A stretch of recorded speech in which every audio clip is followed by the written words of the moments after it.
السلام عليكم الاخوان والاخوات، كيف الحال والاحوال؟ كنتمنى تكونوا بخير وعلى خير. وهذا الفيديو لكم فيه صحه جيده بعوده مره اخرى للقضيه الوطنيه وباعتراف فرنسا بمغربيه الصحراء، ولكن هذه المره من منظور صحفي ماشي من منظور سياسي او دبلوماسي، من منظور صحفي. في قناه فرنسيه استضافت صحفي جزائري وصحفي مغربي وتكلموا. بطبيعه الحال الصحفي الجزائري يجتر الاسطوانه ديال النظام ديالو بان الجزائر ماشي طرف والموضوع كاين في الامم المتحده. الصحفي المغربي ما قالش شي حاجه كثيره، ولكن قال نقطه مهمه بان فرنسا عضو دائم في مجلس الامن، وهذه نقطه مهمه تحسب للمغرب.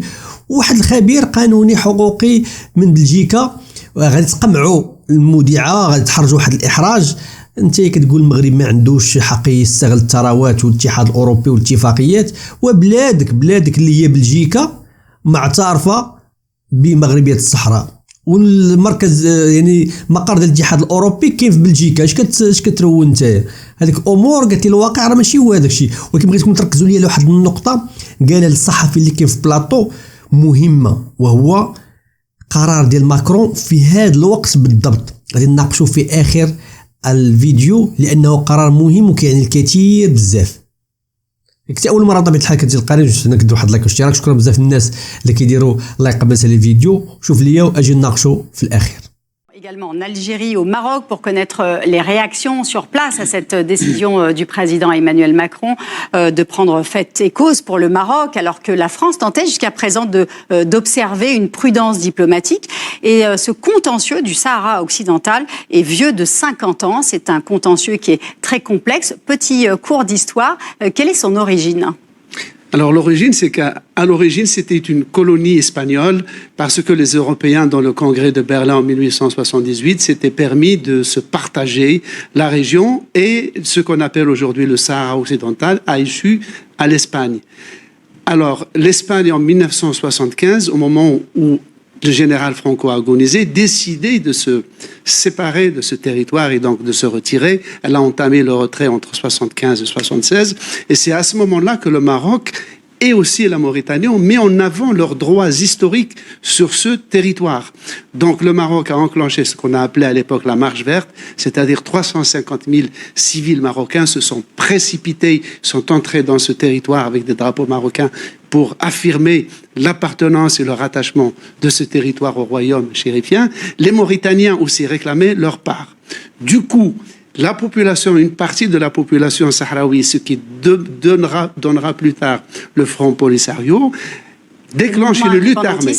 Et c'est ça, qui existait avant, mais déclenche une lutte armée contre ce qu'il considère comme des envahisseurs mauritaniens et marocains.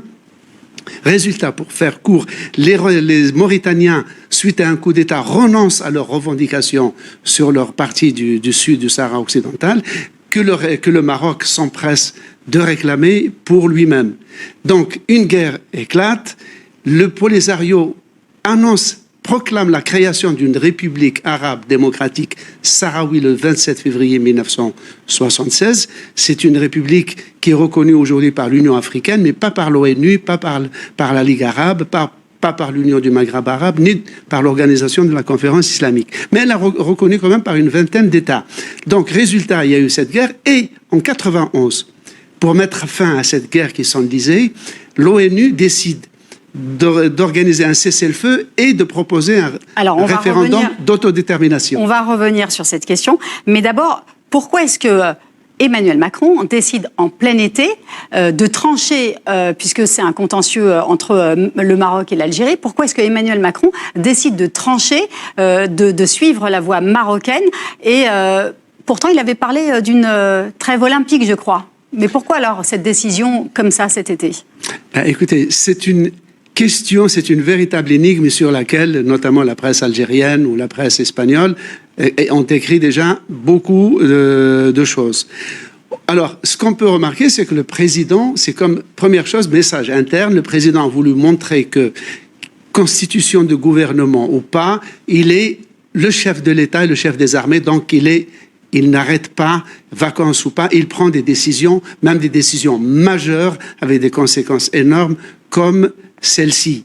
Et alors, on va maintenant se diriger, vous avez parlé d'une presse algérienne qui est en ébullition. On va maintenant Nous avons Tariq Hafid, le journaliste Tariq Hafid qui est avec nous en direct d'Algérie. Tariq, comment est-ce qu'on réagit sur place? Est-ce que la presse, elle est vraiment très remontée contre la décision française? En fait, c'est pas la presse qui est très remontée, c'est en quelque sorte avant tout de l'incompréhension, et puis c'est aussi une forme de, je vais dire, après tout, après réflexion, plus de la confirmation de la position française, parce qu'en réalité, et ça a été confirmé par l'ambassadeur actuel de France à Rabat, la France a participé justement à la rédaction de ce plan d'autonomie, et ce n'est enfin, c'est tout à fait logique qu'à un certain moment, elles le reconnaissent officiellement, et donc elles écartent de fait tout règlement dans le cadre de la légalité internationale, c'est-à-dire dans le cadre d'un plan de règlement qui a été adopté donc par les deux parties. Et juste petite précision, ce n'est pas un contentieux entre l'Algérie et le Maroc, c'est la question du Sahara occidental, c'est uniquement un processus de décolonisation. Et donc, il est important dans la situation actuelle que la presse algérienne, qui est la principale, on va dire, tribune du peuple sahraoui, qu'on puisse expliquer, et puis qu'on puisse donner essayer justement de travailler sur ce fameux mystère de cette décision du président Macron. Tariq Hafid, est-ce que l'Algérie a retirer son ambassadeur, ce qui est un geste fort, ça n'est pas un rappel d'ambassadeur, mais c'est retirer son ambassadeur. Est-ce que l'Algérie va prendre d'autres mesures contre la France? La question a été posée hier par un journaliste lors d'une conférence de presse avec le ministre des Affaires étrangères, donc M. Attaf, et il a dit que différentes options étaient à l'étude et certaines pourraient avoir des conséquences sur le plan économique, oui. Nous allons maintenant nous diriger vers le Maroc. Omar Broussi est avec nous, vous êtes journaliste indépendant. Omar, est-ce que le Maroc voulait vraiment avoir confirmation de cette position française? Est-ce que le Maroc souhaitait vraiment que la France s'engage de son côté? Évidemment, vous parlez de la presse marocaine, c'est quasiment l'euphorie parce que c'est considéré comme une victoire diplomatique du Maroc. C'était une position très attendue et même exigée par le roi dans l'un de ses discours pour, dit-il, clarifier les positions des alliés stratégiques, notamment la France, vis-à-vis de ce conflit, vis-à-vis de cette question qui est considérée au Maroc comme une cause sacrée. Donc évidemment, parce que la France c'est un allié stratégique, c'est un allié historique du Maroc avec des enjeux économiques et politiques que tout le monde connaît et qui sont chiffrés. Mais aussi parce que la France c'est un membre permanent du Conseil de sécurité. Donc sur le plan juridique et sur le plan de la symbolique, cette décision de la France est très très importante pour le Maroc. Bien sûr, il ne faut pas oublier que cette question est toujours entre les mains de l'ONU. On a l'impression que cette question connaît un basculement de l'ONU vers le Maroc et l'Algérie. C'est-à-dire qu'on a l'impression que ce conflit qui a une dimension internationale, puisqu'il est entre les mains de l'ONU, est devenu comme un jeu d'échecs entre le Maroc et l'Algérie. Chaque fois que... Alors justement, Omar Broussi, on va aborder cette question de droit international avec François Dubuisson. Vous êtes professeur de droit international à l'Université libre de Bruxelles, spécialiste des contentieux internationaux. Alors, on l'a vu, la position française provoque des remous. Juste rappelez-nous, quel est le statut actuel du Sahara occidental ? Alors, le Sahara occidental est un territoire non autonome au regard des Nations Unies. Ça veut dire que c'est un territoire qui a le droit à l'autodétermination. Le peuple sahraoui peut déterminer son propre sort et il a été décidé qu'il devrait le faire au terme d'un référendum. Et toute une série d'ailleurs de juridictions internationales se sont prononcées en ce sens. Au premier chef, la Cour internationale de justice, qui dans un avis de 1975 avait établi que le Maroc n'avait pas la souveraineté sur ce territoire et que donc c'était bien un territoire non autonome auquel s'appliquait le droit à l'autodétermination. Et cette position a été encore confirmée soit par la Cour africaine des droits de l'homme il y a très peu de temps et par la Cour de justice de l'Union européenne. Et à cet égard, il faut savoir que la Cour de justice va se prononcer probablement dans les prochaines semaines sur divers accords économiques que l'Union européenne a passés avec le Maroc et qui s'appliquent au territoire du Sahara occidental. Et en première instance, le tribunal avait annulé ces accords en considérant que l'Union européenne ne pouvait pas passer des accords avec le Maroc portant sur le Sahara occidental sans le consentement du peuple sahraoui. Donc il se peut que la position française se trouve assez rapidement en porte-à-faux avec la jurisprudence de la Cour de justice de l'Union européenne. François Dubuisson, est-ce que vous dites par là que la présence marocaine au Sahara occidental est illégale, que c'est une annexion ? Oui, tout à fait. Donc c'est une annexion qui est illégale au regard du droit international. Déjà, le Conseil de sécurité avait condamné la marche verte qui avait été organisée par le pouvoir marocain. Et par la suite, par exemple, la Cour africaine des droits de l'homme a indiqué très clairement que l'occupation marocaine était illégale, était contraire au droit à l'autodétermination du peuple sahraoui. Et sans le dire aussi explicitement, les juridictions européennes ont été dans le même sens, en tout cas en considérant que le territoire du Sahara occidental n'appartient pas au Maroc et que dès lors, il n'est pas possible de passer un accord avec le Maroc qui porterait sur le Sahara occidental sans en même temps obtenir le consentement préalable du peuple du Sahara occidental, ce qui passe évidemment très certainement par un accord avec le Front Polisario. Slimane Djiguidour, on disait tout à l'heure que l'ONU, dans une résolution, avait prévu un scrutin, un vote, un référendum pour l'autodétermination. Pourquoi est-ce que ce scrutin n'a jamais été organisé par l'ONU ? Parce que l'ONU est une instance qui n'a pas les moyens d'intervenir pour imposer ces résolutions. Regardez dans le conflit israélo-palestinien, pour ne parler que de ce conflit, les résolutions s'accumulent par dizaines, mais l'ONU n'arrive pas à agir. Donc l'ONU reste une force symbolique qui dit le droit international. Et néanmoins, le fait qu'elle ait prévu ce référendum d'autodétermination montre que la seule source de légitimité aujourd'hui pour un État, pour une souveraineté étatique sur quelque territoire que ce soit, reste le droit international, aussi imparfait soit-il. Et voilà pourquoi l'horizon du droit international reste le référendum d'autodétermination.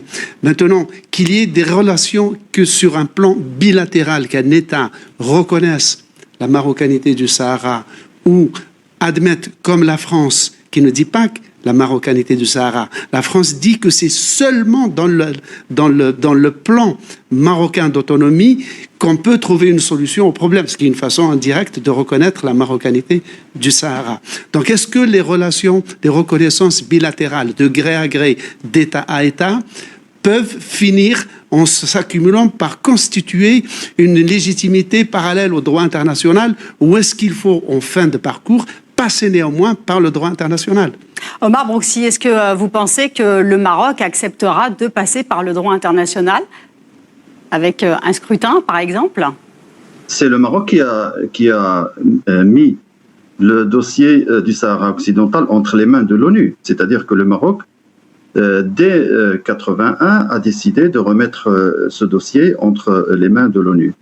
Maintenant, la question du référendum, il faut préciser qu'il y a eu des divergences importantes entre la partie indépendantiste, le Polisario et le Maroc, sur les critères de détermination des habitants sahraouis qui participeraient à ce référendum. Et cette divergence a duré plusieurs années jusqu'à ce que le Maroc décide enfin de considérer la question des référendums comme étant caduque et dépassée. Donc, c'est ça, c'est à ce niveau-là que se situe. Mais il y a une population sahraoui. Pourquoi est-ce que ce serait caduque alors qu'il y a une population sahraoui? Pourquoi est-ce que ce scrutin ne serait pas possible? Parce qu'il y a des populations sahraouis qui dans le cadre, parce que c'est une région qui connaît beaucoup de mouvements à ce niveau. Ce n'est pas une région qui est figée. C'est pas une population qui est figée. Il y a beaucoup de déplacements de population à l'intérieur du Maroc et dans le Sahara occidental. Donc, il y a des Sahraouis qui vont au Maroc et des Marocains qui vont dans le Sahara. Donc, le Polisario n'était pas d'accord sur un certain nombre de critères et le Maroc aussi n'était pas d'accord sur un certain nombre de critères concernant les populations qui vont participer, qui devraient participer à ce référendum. Et ça a continué plusieurs années jusqu'à ce que le Maroc décide unilatéralement, comme je vous l'ai dit, de considérer la question du référendum comme étant dépassée. Ceci dit, il y a encore des cas, ça on l'oublie souvent, il y a des casques bleus au Sahara occidental, ce qu'on appelle la MINURSO, qui est chargée de la mission des Nations Unies pour l'organisation du référendum au Sahara occidental, qui est présente à l'ONU et qui est normalement chargée à la fois de veiller sur le respect du cessez-le-feu à partir de 91 et aussi d'organiser les mécanismes du référendum au Sahara occidental. Tariq Hafid, est-ce que vous êtes d'accord pour dire que finalement un référendum sur l'autodétermination, ça n'est plus possible aujourd'hui, hein? Au contraire. Alors, il faut déjà rappeler une chose qui est essentielle, c'est que la responsabilité de l'organisation de ce référendum était à la base du ressort de l'Espagne. Et c'est l'Espagne, en réalité, qui s'est défaussée et qui a plongé cet État, donc le Sahara occidental, dans cette situation dramatique. Il y a eu, au début des années 70, dans le but justement d'organiser ce référendum par les Espagnols, un recensement de la population. Donc les familles sahraouies d'origine, je ne parle pas des colons marocains, sont connues. C'est sur la base de ce recensement justement que devait se faire s'organiser ce référendum à partir de 91, c'est-à-dire dans l'année qui a suivi le cessez-le-feu. Et à partir de là, donc le Maroc a multiplié les manœuvres dilatoires justement pour empêcher déjà l'établissement de ces listes. Et il y a eu donc deux plans, plan Baker 1, plan Baker 2. Et les Sahraouis ont fait des concessions parce qu'ils ont accepté aussi une partie des colons que soit inscrits sur les listes électorales, une partie des familles de colons qui y sont arrivés durant les années 90. Merci, donc finalement, c'est encore une fois après donc le blocage total de l'organisation de ce référendum. Merci, mais je voudrais préciser une chose aussi, c'est que très quand rapidement, on lit parce que nous voudrions écouter une dernière fois François Dubuisson qui nous attend en Belgique. Je vous écoute. Ce qui est étrange, c'est que le plan d'autonomie marocain propose justement un référendum aussi pour l'autonomie. Donc pourquoi le référendum d'autodétermination n'est pas possible et celui de l'autonomie est possible ? Merci beaucoup à vous, Tariq Hafid. On a bien compris votre propos. François Dubuisson, cette position française, elle n'est pas isolée. La Belgique, votre pays, a également été dans le sens du Maroc. Est-ce que ces voix discordantes ne vont pas contre la diplomatie européenne ? Ne jouent pas contre la diplomatie européenne ? Alors la diplomatie européenne, pour le moment, elle est quand même assez faible sur la question et on le voit avec justement les positions de l'Union européenne s'agissant de conclure des accords économiques avec le Maroc. On veut largement se passer du droit international et de l'obligation de non-reconnaissance des pouvoirs du Maroc sur le Sahara occidental. Donc il faut néanmoins noter que la France va plus loin que ce que n'a fait l'Espagne et la Belgique. C'est-à-dire que malgré tout, la formulation des réponses espagnoles et belges était encore marquée d'une certaine prudence. On marquait un certain soutien pour le plan marocain, mais pas de manière tout à fait exclusive. La position française va encore beaucoup plus loin et reconnaît quand même de manière assez claire la souveraineté marocaine sur le Sahara occidental. Et en cela, à mon sens, c'est une violation extrêmement directe du droit international et de l'obligation de non-reconnaissance de l'occupation illégale marocaine, contraire au droit de l'autodétermination du peuple sahraoui. Merci. يعني كما شفتوا الاخوان من منظور الصحفي المغربي ما كانش شرس كما الصحفيين اللي كنا شفنا سميرة سيطايل وغيرهم كان مسالم الصراحه. ولكن قال نقطه مهمه بان فرنسا عضو دائم في مجلس الامن، القضيه تحسب لان كان عندنا عضو واحد اللي معترف بمغربي الصحراء هو امريكا، وما يمكنش المغرب يخلي البيض كامل في سله واحده، مزيان يكون عضو اخر. وهذه المره فرنسا في القرار ديال ماكرون قالت بانه سيعمل على ذلك، يعني سيعمل على تطبيق هذا القرار. وكركزوا معايا الكلمه او الخبر اللي قالوا الصحفي والاعلامي هذاك اسماعيل وعنده مصادر ديالو، بان هذا القرار اللي قالوا ماكرون في هذا الوقت استنادا للدستور الفرنسي بان رئيس الدوله هو اللي كيتحكم في الامور السياسيه الدبلوماسيه، هو اللي عنده القرار الاخير، ممكن يتخذ اي قرار كانت حكومه ولا ما كانتش. وهذا الشيء كذكرنا بحال القرار اللي خداه ترامب، خداه هو ومشى. ممكن ان ماكرون مستقبلا او اي حكومه ممكن تطلع لا من اليمين لا من اليسار لا من الائتلاف لا من كل شيء، ممكن على توجهات اخرى.